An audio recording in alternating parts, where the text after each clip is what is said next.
Ang Ginoo manaa kaninyo. Mana usab kanimo. Pagbasa gikan sa Santos nga Ebanghelyo sumala ni Mateo. Himayaon ikaw, O Ginoo. Si Jesus mingon sa iyang mga tinun-an, ayaw ihatag ang butang balaan ngadto sa mga iro, kay tingalig musumbalik sila og mupaak kaninyo. Ug ayaw iitsa ang mga perlas ngadto sa mga baboy, kay kini tamak-tamakan lamang nila. Buhata sa uban ang buot ninyo nga buhaton nila kaninyo. Kini ang kahulugan sa balaod ni Moises ug sa pagtulunan sa mga propeta. Sulod kamo sa sigpit nga ganghaan, kay lapad ang pultahan ug sayon ang dalan paingon sa impyerno, ug kini ang gisubay sa kadaghanan.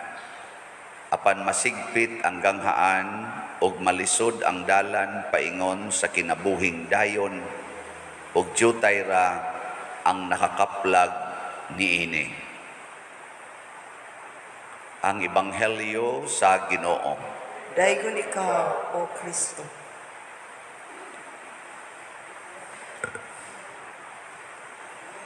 Naghisgot si Kristo og iro og baboy. Unsa man mo? Tao mo o iro o baboy? Maayo kay tao dahil mo. Kay ningon ra ba si Kristo nga ayaw ihatag ang balaan nga mga butang o ang mga perlas ngadto sa mga iro o sa mga baboy. Nya kanira bang misa balaan ra ba kay ni? Basi niya na iro diha, na ay baboy. Muna dinis atong simbahan, ato yung ipabugaw ang iro. Di na to pasudlon. Pero dili man tingali ni aktual nga iro, di man tingali ni aktual nga baboy, kung dili batasan nga murag iro o murag baboy. Musta mang inyong batasan? Murag tao o murag iro o murag baboy? Kinsa dinhi ang batasan nga tao gyud? Tasa ka mo. Maayo. Nay uban wa mo pataas, may pagkairo siguro na sila, may pagkababoy. Kinsa maning batasan sa baboy, unsa maning batasan sa baboy o sa iro? Tanawan ninyo ang iro. Ang abisan tanan mananap ha, tanang mananap. Ang ilag yung gusto nga sila ra gyud maoy matagbaw. Ganang ang ila ra gyud kaugalingon ba, self-centered kaayo. Ang iro ug ang baboy na ay pagkaon ila ra gyud na mungub dayon na basta na imo duol. Kanang possessive kaayo, daw kaayo. Magkabuang pagag-train sa iro, dugay kayong training sa iro aron mosunod sa imong gusto. Pero ang natural gyud sa iro ug sa baboy, ang iya gyung kaugalingon mo'y unahon pagtagbaw niya ug naay mo ilog bugnoon gyud na. Kamong mga asawa in relasyon sa inyong bana, unsa man mo, iro ug baboy o tao? Dili mo possessive sa inyong bana, kamong mga asawa? Hoy. Sige, kamong mga bana, dili mo murag iro og baboy, dili mo possessive sa inyong asawa. Na kung naay mo sikit-sikit, bisag pari pa, move dayon ka, suko dayon. Di mo yun ana. Wa na maningog. Sa ato pa, ang atong lawas, tao, kasagaran ang atong batasan, iro og baboy. Possessive. Daw masuko kung dunay moilog sa atong pagkaon or atong mga kalipay. Muna makita nato diri sa unang pagbasa, mura-mura tingali ni og rasya ning Assyria, kay kaning Assyria dako sa kay ni sila nga kuan atong panahon na badako kay naging harian nya sige ni silang pang sulong og laing ging harian kay ilang sakupon ang usas ilang sulungonon karon ang lungsod ang nasod sa Dios ngatong panahon na nahibilin ang Jerusalem. Nya gamay kayo ang Jerusalem, sigig ampo sa Ginoo, gibiay-biay sa dako ug kusgan kaayo lig-on kaing hari sa Assyria. Ing siya ayaw pailad anang imong ampo-ampo, mas may pag-ari ka mo ampo nako. Kay kun di ka mo ampo nako, kanang imong Dios di na makaluwas nimo kung sulungon ti ka. Tan-awa gug unsay nahitabo sa ubang mga nasod. Ingon ana ba? Nya gamay kay siya nga nasod. Di sa ato pa normal gina hadlok kita. Mahadlok. Ana? Kamo, di mo mahadlok, sulungon mo nga ring Putin. Kita Pilipinas, di ta mahadlok, sulungon tang Putin. Hadlok tayo, uk-uk ta. Una, ang gusto sa Assyria, diktahan niya ang Jerusalem. Unsa may gibuhat sa hari sa Assyria o sa Jerusalem, wa siya mosalig siyang kaugalingon, didto siya miduol sa Ginoo. Ningon siya, ikaw man joy Ginoo sa tanan, ikaw may nagkupot sa tanan. Gipakauwawa naman miani, gibiay-biay naman ning among pagampo. Ingon dayong Ginoo, relax lang, pinaagi ni propeta Isaías. Di lagi nakasod sa imong lungsod. Di nakasod sa imong syudad kanang mga haria, kanang iyang sundao. Sino ka 185,000 ang sundao nga mosod. Porti nang lisura nya usara ka syudad nya sulungon kag lig-on kay nasod 185. Apila to? 185 ba to? Ka sundalo.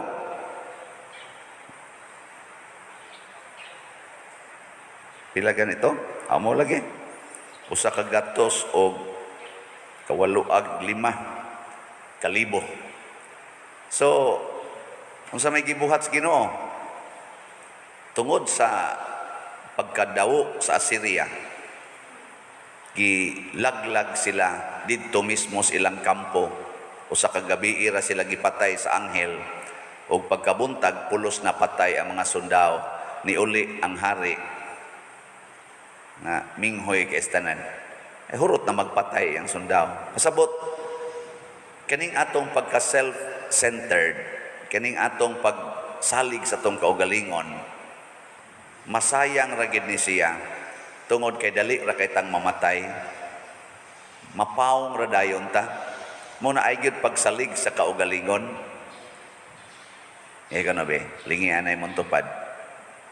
Ina nasalig ka nako. Ina nisalig ka nako. Ya moingon ganina siya, wa ko magsalig nimo wa nay klaro. Ang iyang kaugalingon ana mo'y gisaligan. Mao na og moduol ka ana niya isalig ko ay gyud ka. Pero moingon siya, salig gyud ko nimo. Mao na siya ang tinuod nga nisalig sa Ginoo. Kana bang mosalig tas atong isig ka tawo. Mo nang niingon diri ang Ginoo sa atong ebanghelyo, buhatag gyud sa uban ang gusto nimong buhaton nila nganha kanimo. Mao gid na ang kinaiya gid unta nga Dios nun. Kana bang magtan-aw kas imong isig ka tawo nga murag imong kaugalingon. Haron ang mataglihok nato para gyud sa kaayuhan sa atong isig ka tawo. Kay sila naman ang atong kaugalingon. Maunay kinaiya sa tao. Di na kinaiyas mananap. Iro, baboy, manok. Di na mo'y kinaiya. Mga leon, mga tigre, samot. Kana gyung maghuna-huna ka unsay kaayuhan sa uban. Una kaning namalit na tugslat karon. Congratulations, mga tao di ay mo. Mga tao ba? Kanang wa gyud mo palit bisag na ay ikapalit mga baboy mo or mga iro tingali. Di ba? Naamang ganito'y lola na senior ba niya naara sa iyang balay wan ay trabaho Wa man siya ikapalit og slot niya, sige siya paminaw. Unsa may iyang gibuhat? Iyang gikolektahan ang nanagtrabaho niyang mga anak o mga apo. Oy, o gusto ko ninyong lipayon, paliti ko nyog slot nga tong pader. Ana, kay ganahan kay kumupalit og slot, wa ko'y kwarta. Aw, namalit ang iyang mga apo kapalit kay siya dol-dol na po ka slots. Di perti niyang lipayan, nahimo siyang kanabang gahuna-huna siya ba? Iyang gitudluan tong iyang ubang mga kuyog sa balay o sa iyang kinabuhi nga naamang gyud mo'y mahimo, palit mo og slot. Ugma na ra bang akong ika-18th anniversary? Paspasin ninyo palit aron daghan taghalin. Unsa inyong ihalad sa akong anniversary? Basta nalipay mo sa akong pagkapare ug dili ko murag baboy, dili ko murag kanini ang iro. Tratara sa ko ninyo nga murag representative sa Ginoo sa inyong kinabuhi. Kay kanang atong isig katao mao man ay representative sa Ginoo sa atong kinabuhi. Muna tratara gid siya isip tao. Gahapon ang atong halin dako-dako baya. Nintag madoble ni karon. Nahalinan tagahapon og 271 ka slots. Pat. Dako ni atong halin gahapon.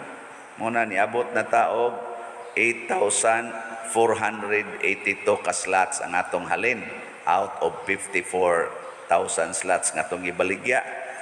Naapay 45,518 ka slots. Og ang tanan motratar ani nga muratag kuan bisan pag krisis ang panahon. Kani manggong mga taong gasalig sa Ginoo mga igsoon, dili nimo ila og krisis. Why krisis sa Ginoo? Tanawa ra gud ning atong santo karon, 14 yang datua.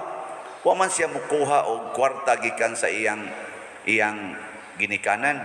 Kamagwangan gud ni siyang anak sa 7 ka managsuon. Siya gyud mo'y number 1 nga manununod sa ilang katigayunan nga portiging dakuha. Aristocrat gud nga family. Pero iyang gibiyaan tanan, giabandon niya. Nagpuyo siya sa kakabos. Nga naman, kay kuna atas Ginoo, why crisis? Mao tong daghan kay siya gitabang adto samtang nag-eskwela siya sa seminaryo, mga Hiswita, sige na siya tabang sa mga taong nanginahanglan, labi na gyud sa mga naigo adtong pestilence. Ang nahiresulta, natakdan siya og namatay. Kay di lagi mahadlok ning tao nga naas Ginoo, wa gi krisis. Nya wasan mahadlok kanus ang mamatay. Mao nang uban ingon. Krisis keren oy wa tay ikatabang. May pagkairo ka, may pagkababoy ka. Kanang iro og baboy, para gud anang tagae sila pagkaon nga usa ra ka plato, nya 5 ka buk imong iro. Tagae dito ba usa ka plato, unsa may buhaton nila? Sinikmatay gina, bugno na mga katago ng imong pagkaon. Pero lagyo sila tagaig tag sa kabaldi nga pagkaon kada usa. Oy, maghinuktok na sa daplin. Una pa na sila mahimong malinaon kung tagbaw na sila. Pero kitang mga tao lahi. Atong tagbaw ang atong isig katao, bisan pag kita wa na tay ato. Nga naman, kay lagi ang atong gugma naa sa representative sa Ginoo. Og pananglitan ro na ay adik musaka sa inyong balay. Unsaon man nimo pagtratar? Pa sudlon o dili? Imong silingan ba adik? Iladog yung kawatan kay tanan. Saan? Pasudlon dili. Nya gauwan ra ba? Tikusugas uwan, siga taon kay mata. Mag-og yung nakasuyok. Hadlok naman mo ulis ila kay sigihan magkulata. Anhas inyo sa pasudlon dili. Kung mo ingon, di mo tsapa diro baboy ka, iro ka. Ibutang dahil imong kaugalingon, ikaw kuno'y adik. Ikaw ba'y adik ba?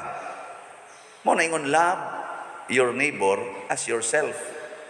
Ikaw kuno'y adik, gisalikway na kas imong ginikanan, Nya niya ka ni pasilong ka aning balay sa tao nga imong nakit-an nga siging simba nagtuo kag dawaton ka. Nya wa gyapon ka dawata. Una ako na. Ilado biya mo dinhi kana mga adik sige biya nagtan-aw niyo mga naong kani siging simba Brad Luloy ni ato-atoon sa ila. Noktok Brad Luloy anha ko sa inyo puyo bi kay sa likway mong kusamo nya tan di ka taw now. Ambot ka Brad Luloy ya ba? Ali Brad Jesus representative ra bakas Ginoo ngari. Posible na himo na Brad Luloy. Mo nang tuwa siya puyo dito suo kay para dili mo atong adik kanto. Ang kuyaw mo ani simbahan, no? Anig simbahan ba? Padir anak ako puyo siga kay mata. Ana, ambot lang mao bitaw to among gipapuyo diri kadiyot da. Biktima dayon ang si Remy, buak pa to mga baso diha. Murag ubay-ubay naman to among gi-welcome dinhi. Pero may giming mabiktima. Ilad-ilaron lang. Ay sus, kolekta raman sa giilad. Hatag lang. Malipay biya kay ng adik ug imong dawaton. Muhilak ko na. Ako, puros-puros bagina mga adik nang akong ipangtabangan na kuan. Muhilak ko Salpadir, selamat kayo. Hilak. Pero hindi sunod sa lagi na sa laing mo dool nimo. Iya na sa tong amigo. Ana, lain na sa pasangil. Ana, atagaan lang yapon. Mo hilak kay skalipay. Nya, unsa man na? Malipay ang Ginoo na dili. Usara man ka tawo to ba? Sige, lainon lang nato example hadlok mo anang adik. Aka mo mga asawa. Kung ang imong bana na ikabit niya, dadon niya iyang kabit sa inyo. Kay gisalikway dito sa ginikanan, kay nagpakauaw lang, nangabit og minyo, niya dadon sa inyo ang kabit, kay anha papuyon. Saman, papuyon ninyo. O masuko mo. Totok lang yan. Labi na yun nga. Sige kung mong simba din Sige kung mong simba. Saman, papuyon, dili. Papuy, nausa. Kay ano man, higugmaa lagi buhata ngadto sa uban ang ilang gustong buhaton nga ninyo. Una-una ako nog ikay kabit. Nailad ka ning tawhana, gatuo kag ulitaw nya karon nga nabuntis na ka minyo di ay. Unya ang imong ginikanan isalikway pagyud ka asa man kapadong maghikog. Di adto jud kadagan aning nakapabuntis nimo. Yang nakapabuntis nimo kay na may asawa. Nya gidaman ka ngadto sa ila. Pag abot nimo ang asawa na ingon man kaluoy nimo dayno nailad man day kani akong bana. Duha na tang nailad ani. Na sige magkuan ta diri magsabot-sabot ta kay giilad ta ning baboy dako. Nga imong bana baboy man. Di imong gidawat. Pag dawat nimo hunahuna ako nog ika pa na sa iyang side. Unsa imong bation kung gidawat ka nya gipasaylo. Maguol ka malipay.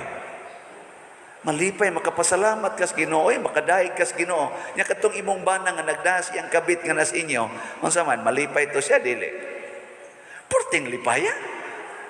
Pero ikaw unsa may imong gibati? Porting sakita. Mura kag gihiwa-hiwa. Og muna nga niingon si Kristo, paningkamot mo pagsubay sa dalan padong sa langit nga sigpit og lisod. Jutay ra ang nakakaplag niini. Ang dalan sa impyerno lapad og sayon, daghan ang misulod og misubay niini. Dili sayon si Kristo nga magsigig welcome ni Judas. Dili sayon nga si Kristo og si Maria mutugot nga ang mga taong buangon sama kabuang atong taga-Assyria midagmal ni Jesus hangtod sa iyang kamatayon. Wa manghilabot si Maria. Lipay kay sila gikan alas 12 gabi sa Huwebes hangtod sa hapon sa Lunes. Lipay kay mga mangtas siging bugal-bugal ni Jesus, siging dagmal, siging paningkamot nga patyon sila. Nagpista sila sa dugo og lawas ni Jesus. Pero si Maria gahilak pero gihatag gid niya ang kalipay sa iyang isig katao. Dili ba? Nindot? No? Man mo kauyon. Sige na, nindog na ta.